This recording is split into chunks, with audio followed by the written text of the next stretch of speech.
All right, today we're going to talk about properly cleaning up and maintaining this back area for our beer, wine, and liquor.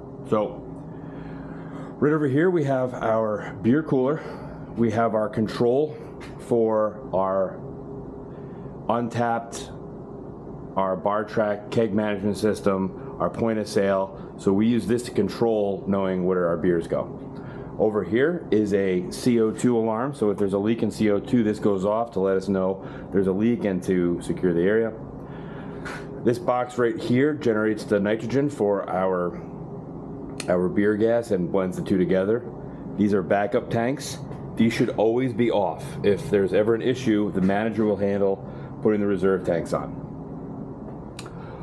Over here we have our bulk CO2 tank. We also have our backup, same thing holds. That should always be off. Employees should never touch that, managers only. Here in another video we'll talk about the soda, but on the left hand side we have the soda for in-house. On the right hand side we have soda for the exterior bar and the outside. In the winter time, which is right now, we have this winterized and broken down. Over here we have our warewashing detergents for the upstairs glass washer. We're directly above the bar area right here. So in this video we're going to describe how we change and never let these get down to this level, so we always have chemicals going up to the unit. This black unit right here is our glycol system. This keeps the beer lines cold throughout, so it basically circulates refrigerated fluids through the system, so the beer is cold from the cooler to the tap. Below it we have our cakes, our cake spacers and various dollies that we'll talk about in a little bit. This room is the beer and wine like reserve or bulk storage. So on the left here we have all of our taps that we may use at any given time. We have them loosely organized by letter. So this is where we'll be pulling stuff. We keep an inventory of these so we always have them on hand. Typically our beers, we have our beers upstairs mirrored, so we have two taps of everything so guests can see it from either side. Our beer storage, which we're going to start on first, is smaller cans, more like rotational cans, are going up top here. Then these next few rows here are all our kind of stocked, our bulk products. We try to keep wines more towards the left. We try to keep our cases here. But what happens is there's no labels here because no matter what, things change. At one point we may buy 5 cases of Bud Light, which typically wouldn't go here, so we have to move things around, but we're just always kind of trying to keep this organized. The name of the game is to keep ourselves prepared, organized, clean, and ready. So this is a pretend delivery of what we would have gotten today. Sometimes the beer deliveries are dropped off in here, sometimes they're dropped off in there, but whenever beer delivery is, whoever is on that shift, whether it's a bartender, a bar back, or both, just come in to help put it away, make quick work of a job that really should take no time at all. So first off is Bud Light. So if I were to put the Bud Light case right up top here, the next bar back or bartender coming to restock the cooler is going to take this, and we're going to keep the old product, and it's going to just get older and older. So we exercise even for our beers, even for our liquors, everything. We exercise the process of FIFO, first in, first out. So what we would do in this case, a few different options, but I want this to end up where this Bud Light box is. So I could move the cases around, I could slide them over, and I can just put this one on and go around. I could take these cases, I can put them down into that slot there, or I could put this one there first and put the cases on to make sure I have it. The shelves are deep enough that 3 cases or 4 cases, if they're all properly filled, isn't going to tip over, so we can hang over the edge a little bit, cantilever a little. So just to make this easier, I'm going to take the bucket here, I'm going to pop it. Really, if I'm going to be crazy, I'm going to take the next oldest bottle, which this was formerly in the bottom, put that on top, and then another case here. So we pull the cases. We also don't pull bottles from these cases in this room, with the exception of these 2 shelves with the specialty stuff. So These should always be full cases. That helps us with inventory, doing quick counts, and it helps us bring stuff in, and you're not having boxes collapsing here, moving things around. So use these in the full case on this side. Corona Extra. Looking around, we don't have any Corona here, so this makes the job easy. We're just gonna pop the Corona Extra right down here. I try to keep them, if there's Heineken Light, we try to keep together. Bud Light, we try to keep together. Sometimes they're just not in the cards. Blue Light, so we do have Labatt Blue, and we've got that space that was right next to it. So instead, I'm gonna move this Bud, which should probably be in the front anyway. I'm gonna take Corona back here, pop the Corona off the top, and I'm gonna take these 2 cases of Blue Light, pop them right there. So somebody's looking, they see the Labatt Blue, they can see the Labatt Blue Light. These kind of smaller one-off cases, this is where they would go up top into this area. And looking at this, I can always condense. I'm always trying to get rid of extra cardboard, trying to make jobs easier here. So looking through this, I've got, I should put this over here real quick. I've got some neutrals here that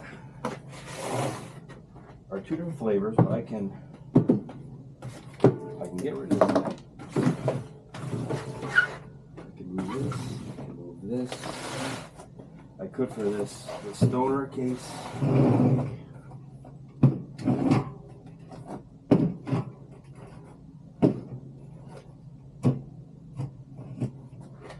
A little sketchy, but I'm clearing up some more room so I have a proper place to put this. Right here, you'll see these sometimes stacked in between cases. This is our invoice. We always want to make sure we keep this. This isn't garbage, so put it to the side for now, and I'll show you where the invoices go afterwards. I'm not just going to put this in here wrapped up. I'm going to take the extra second to help future self or my other employees when they need to pull this stuff. I'm going to remove the plastic. I could move the bottom cardboard. Sometimes it's easier to keep it if it's mostly full, so you could move the whole case at a time, make it easier.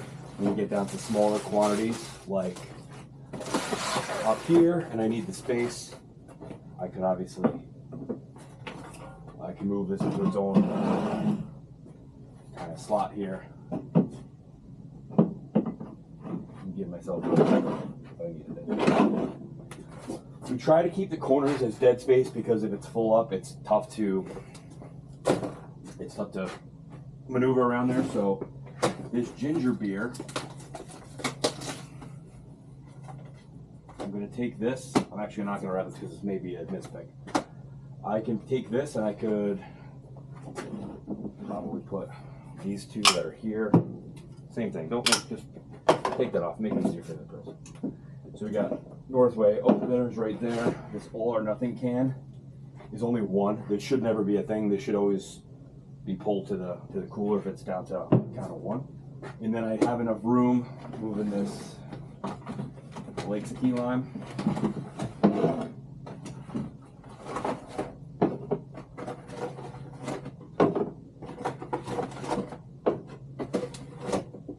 here, and now I have a room for the Scotch ones. So everything's off the floor, everything's put together. We're going to take the garbage out, we're going to take this out, and we're going to come back in a second when we restock the beer cooler to take care of this. Here's our bar bin, so you can see some invoices. Any invoices you find down here, go in this bin so we know where they are and we can bring them upstairs as needed. Now in this room, liquor deliveries come in. Similar concept, we have our bulk case storage and wine storage over here, so we'll buy deep on certain products. This is always moving, but we're always trying to keep like products together. And then over here, we have all of our individual bottle storage.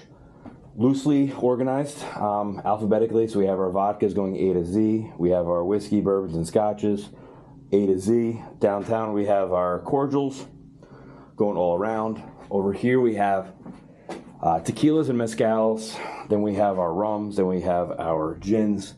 We keep this open for specialty products. We also have some random inventory we're trying to get rid of over in the corner here that's not quite in use. Up top, there could be kitchen cooking products. Like this is for Peniel vodka. We've got some old anisette there. We keep long-term storage of bottle service products here and other stuff. So the other thing that'll happen is the liquor delivery comes and they bring in the wine. We have white wine in here, which we don't keep white wine in here. We only keep red wine. So these cases have to go into that other room. So I'm going to bring you into the other side, bring those over, and we'll stock those away.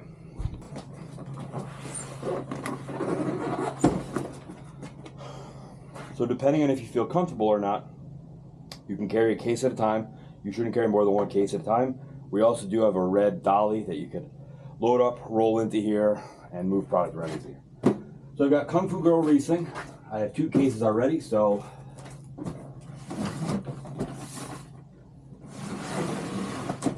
Kung Fu Girl. Boom.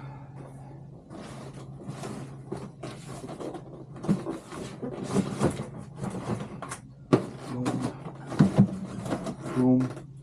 And I've got a White Haven, which I don't see any other White Havens here, so I'm going to create a separate spot for it. There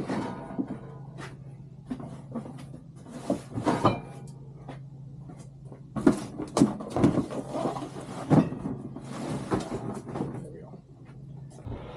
So part of the restocking process is looking through and seeing what we're low on. So Deep Eddy is our current well vodka. We only have 3 bottles there. We could probably bring some more bottles up to keep things a little more organized and efficient. We would look through here and we see in the lower left, we do have a case of the Deep Eddy. So I would probably at this point pull these bottles aside, create a hole for the newer product, pop them in, and then take the old ones. And when you're stocking the liquor, you want everything to be clean, straight, and organized. So I want the labels out. Deep Eddy, because it's our well and we're doing a case, we'll probably do a row of 3. Same thing as in the other room, this shifts. This moves around depending on if we have a case of something, we move things around. It's generally in a layout where we can see, but problems here, if you're disorganized and we're doing a count, these tops look very similar. I want to make sure we have everything lined up looking organized. Over here, we've got a little bit of extra 1 or 2 products in front of the Ruby Red because they probably brought a case, but look at the lineup here. We're zigzagging and we don't want to be doing that. And then you would collapse this at the end of the night.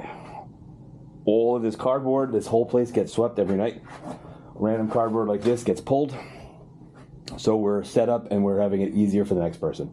If everybody does just a little bit of maintenance on a shift, the next day is drastically easier. These cases here, these are kicked kegs. So whenever a keg kicks, we put them on this wall, so when the beer delivery comes, they pull and they take them out.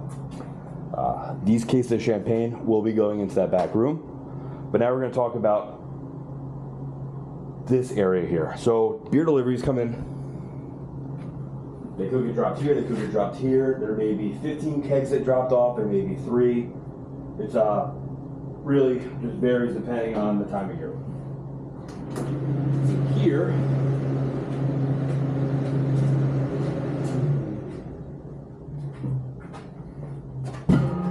is our beer cooler. And this is a perfect example of how this should not look right now.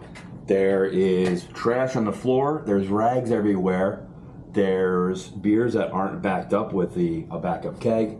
There's cases that are all in various states of empty that shouldn't be, and we're going to take some time now to clear this whole area out.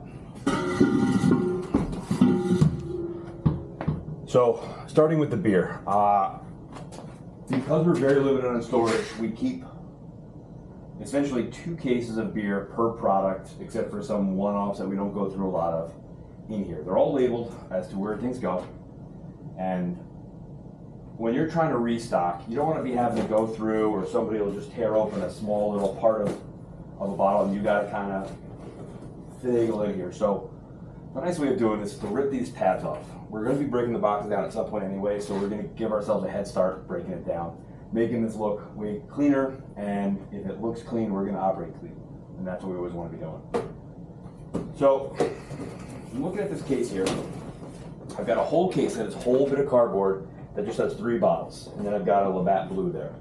So I'm gonna take this case, I'm gonna put it to the side, I'm gonna go grab that case of Labatt Blue, and I'm gonna put it in the back. So I'm gonna take these 2 cases, back them on the side. Now this is gonna, now I'm gonna set myself up. This one even is half empty now. So I'm gonna set myself up. While it's downtime, I'm gonna take the time to clean this up, maintain it. So when we are busy on a crazy night, it's way easier. We're not spending time ripping boxes open. We're pulling the bottles we need and we're going out. So in this case, somebody pulled 3 bottles already, which is a big no-no, but I'm gonna stock the 3 bottles here just for demonstration purposes.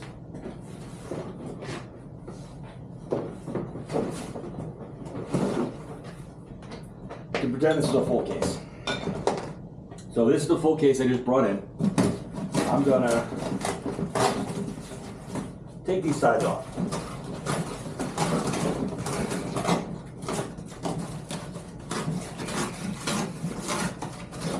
I'm gonna gently bring this case there. As you're lifting with your legs, not with your back, but my back is already gone. Then this case, it's already cold. We're going to, we shouldn't have to, but this should already be unwrapped. We're going to take this off. We're going to put this up front. So now I've rotated the product. I have cold product, so if it's a busy Friday or Saturday night, I'm not putting the warm product right in front and somebody's pulling it and we're serving warm beer. We have the cold beer up front. We're giving this ample time to cool. So whenever we're down to about 5 or 6 beers in the front case, we're gonna take that case out, we're gonna rotate through, and then we can put the 5 or 6 beers just gently on top. They're gonna go quick enough, they're gonna be on top, they're gonna be able to fall into the slots of the case. So there's plenty of area that we can make sure this is going well. Bud Light, Blue Light, we already got a case back there. I have a full case, but just to get this where we want it to look.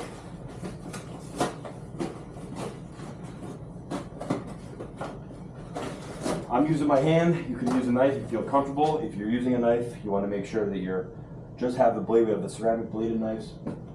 Just scoring it, and you're always cutting away from you, not towards you. But you can always rip off. The belt's good. Grip strap. So this is a full case. Back there's a full case. So that means I have 48 beers down here and probably have another 14 or 15 downstairs. So I have plenty of cold beer to make sure that I'm not going through Labatt Blue. When I pull a case by the end of the night, I'm always backing it up with other stock. So I'm never running out of beer. Sam Adams, we always keep Sam Adams at a 1 rack over here. And I've got a little over 6 beers in here. Now I got probably 8 beers, but I know I got a case of Sam in there. So I'm gonna take this, grab this case of Sam.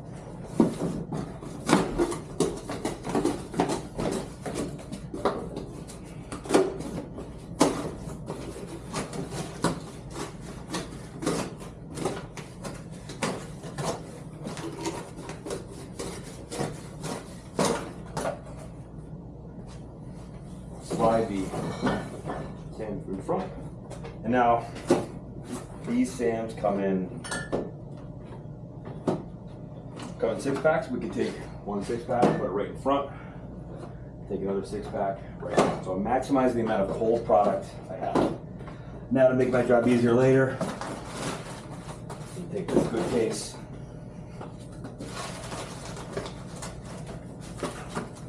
Put it on cardboard and put this over here for now. This keg is going to be my work surface now.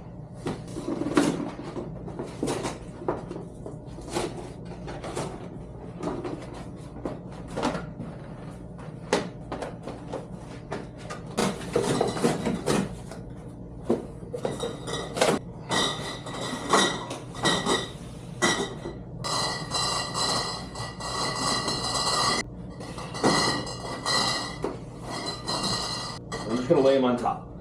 So when I'm on new bar back stocking, I'm coming down. I'm obviously grabbing the ones at the top anyway, so I'm keeping my rotation. And I'm maximizing the amount of storage space I have in here.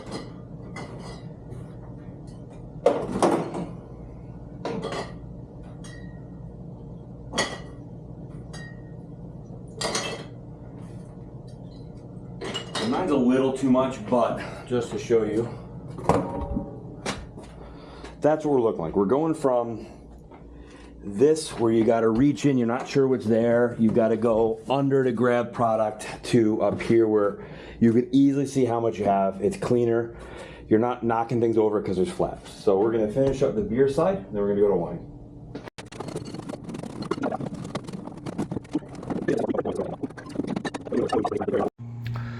This rack here is for the craft beer cooler. So we house our seltzers, miscellaneous, and rotating craft beers in here. So the way that this works is upstairs in the cooler, there's numbers on each slot that are the same kind of system that this has. For 1, 2, 3, 4, 5, 6, 7, 8, there's a spreadsheet that has the slot and what is currently in there, and then right next to it is what is replacing it. So as you're going to stock up, all of these would need to be filled up.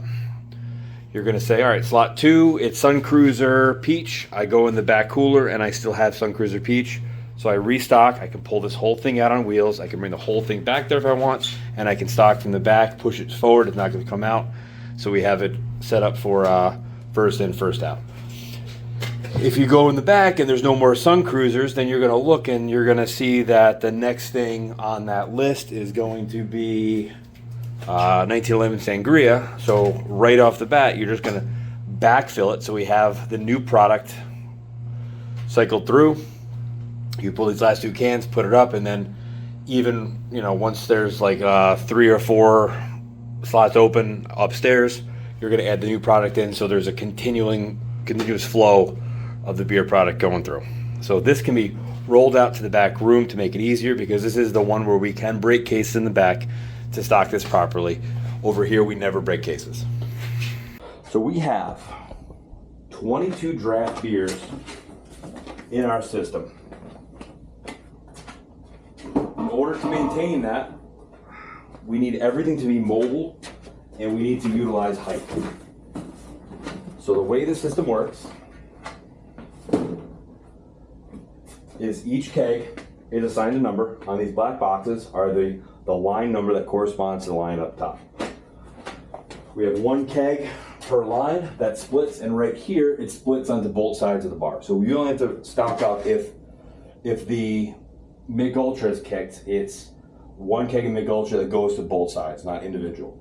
The exception is we have 2 lines that are just singles. We have 1 nitro line and 1 regular line that we split off that's only on one side of the bar to give us, from our 20, we expanded to 22 lines. So, on your Bar Track app, and it could be a sheet of paper depending, but on your Bar Track app it says what beer is going next in the queue on that line. So for example, if I were to check the Bar Track app, Jack's Abbey Copper Legend is here. This is probably another Jack's Abbey. This could be let's say Jack's Abbey Oktoberfest below it. So we have that ready to go, same principle, cold on a dolly, so it's mobile, on a keg stacker, so it's safe, and ready to go, so we can make a quick change. So if we're moving things around, we need to get the kegs back there. Everything is on wheels, even backup kegs that may be living here is on wheels, so it's all mobile and available for us to move. If I'm changing the tap, I could kill the CO2 on that line if I want to. Our current usage is we take a rag, pour it around, you push slightly down and out and lift up, and that disengages the coupler, the line from the ball bearing inside, and then you would twist this off gently, pull it out, and that's where we keep this around. If there's any overpressure, you're not getting a beer shower. If I do that, let's pretend that I've taken that keg off. The keg would be empty. I can immediately go right into the other keg. I would take this keg, the empty keg, stack it nice and neatly on that line of empty kegs. I would take this stacking ring off. Very important to take the ring off so we have enough of them and we don't have ones like that that are just stuck there until that keg's gone. Then I would immediately take this tap, and I would tap this one after making sure I do the computer steps to do it. So this is now would be Jack Savvy Post Shift. I would check, make sure that I have it updated in the point of sale, the bar track app, untapped, beer menus, and grab tap handles downstairs if need be. So this would live on here, and then we have this mobile, this is outside. At the end of the shift, we're going to need to put a backup of this one to make sure that we don't have overstock in there, and we have another one ready to go in the insane circumstance where the keg kicks in the same day. So we're going to show you that next. All right, for the sake of demonstration, we're going to pretend that below this Stella Artois, Kim wanted us to have this weldwork that just came in. So the steps I have to do is I have to put this on a keg dolly. I have to roll the keg dolly over here. I have to lift this keg that's already tapped. I have to add a keg stacker, and then I have to place the keg on top. So because everything's on wheels, I can clear a space for myself, give me some working room. And the first thing I'm going to do is I'm going to grab an extra dolly, which we keep in the cooler under the shelves. I'm going to grab a dolly, and I'm going to show you the way to do this with our keg lift to make sure that we're being safe.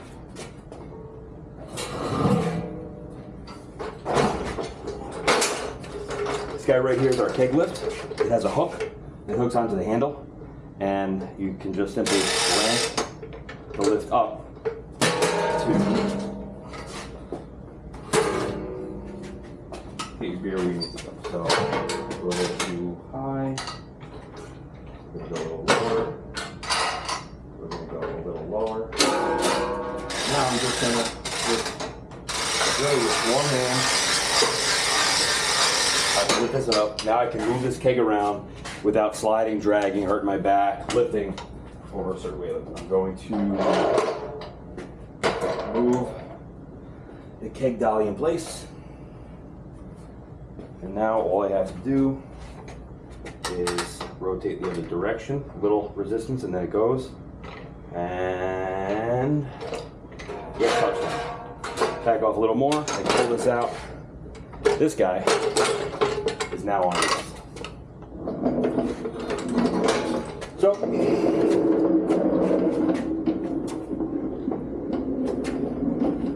now I've rolled the one we just put on wheels in there, and now I can move this keg dolly inside. I can lift this keg up. Before I do that, I'm going to grab a new stacker.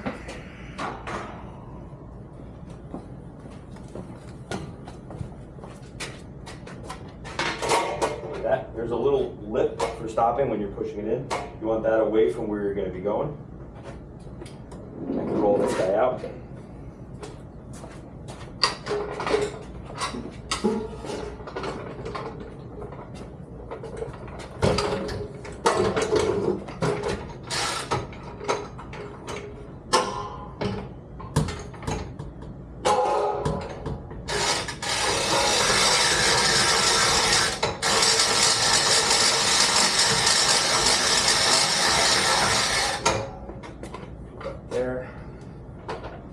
Move this dolly, put it under the shelving, but they're a little dirty, so we're going to clean them out. I have enough line set length where I can move this a little bit, bring the new keg up, slide it to where it's got to go, and then I can just drop her down, snaps in place, and just like that, with barely any effort, got our keg backed up, ready to go. In a perfect world, and we'll show you this at the end of the video, there's no flaps, everything is stocked up, clean over on this side. We have every keg has a backup below it on this side, and we have basically 2 kegs that live over there because we can't fit the full 11 wide on this area. That gives us plenty of room in the middle to navigate the keg cooler. That gives us plenty of space to move around. And then at the end of your shift, no matter what, bartender, bar back, we're sweeping, this room, mopping if need be. We're taking all the towels we've used throughout the day to change beers. We're sweeping this whole area, making sure these little tops are gone, garbage like that is gone, and anything in here, any other trash in here is gone. So this area is clean, organized. Any kegs that are delivered are stacked up neatly in this area and a little bit around here, so we have a good flow moving in and out. We're not doing obstacle course. These cases are put away, and we're basically set up for the next shift. That's the whole idea, is we want to make sure that we're set for the next shift. All this cardboard is brought up, put upstairs, put into the garbage, and taken away. That's it.